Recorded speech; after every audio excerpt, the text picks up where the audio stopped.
Hi everyone, স্বাগত আমার mini ব্লগে। আজকে হচ্ছে প্রথম রোজা এবং ইনশাল্লাহ আমি রোজা রেখেছি। এগুলো করা পর্যন্ত আমাকে ওই পেঁয়াজ খিদা কিছুই লাগেনি কেউ। মনে হচ্ছে আলহামদুলিল্লাহ এই সারাদিনটা ভালোই যাবে আমার। দেখা যাক শেষ পর্যন্ত কি হোক। চলো এবং জোহরের নামাজটা আমার কাজা হয়ে গেছে, কাজা নামাজটা তোলা যাক। তোমাদেরকে সব শেয়ার করবো, দেখাবো এবং কি কি করলাম সারাদিন সব দেখাবো। এখানে এসে আমি উজুটা করে নিলাম এবং তারপর তারপর কি কি করলাম, তারপর জায়নামাজটাও আমি বিছিয়ে নিলাম এবং এখানে আমি এখন নামাজ পড়তে লেগে গেলাম। তোমাদেরকে একটু কেটে কেটে দিচ্ছি, ঠিক আছে? কিছু মনে করো না।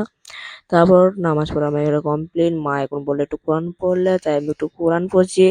তা ভালো থাকো, লাভ ইউ, বাই। তারপর কোনো আছে, তাও ভাই কোরআন পড়া কমপ্লিট, একটু বাদ দিয়ে এসেছি ভাই। এখানে ভাবলাম একটু টাইমটা কাছে বলে বাদ দিয়ে এসেছি, কিন্তু এটা এসে দেখছি ভাই প্রচন্ড রোদ উঠেছে, তাই আমাকে খুব গলায় প্যাস লেগে গিয়েছে ভাই। রোদটা দেখো ভাই, আম্মু বলছে মানে ডেকে আছেই। তারপর চলো আবার বাড়ি চলে যাই, নাহলে ভাই প্রচুর গলা শুকিয়ে যাবে আমার। চলো। তো অবশেষে আসলে নামাজটা পড়ে দাঁতুনটা নিয়ে ভাই আমি এখন যাচ্ছি রাস্তাতে হাঁটতে ভাই। এবং প্রকৃতি ভাই ভিউটা দেখো ভাই, সেই চরম লাগছে ভাই বিকালে ভিউটা। এবং এখানে শেষ করলাম মিনিমাম একটা বাইক।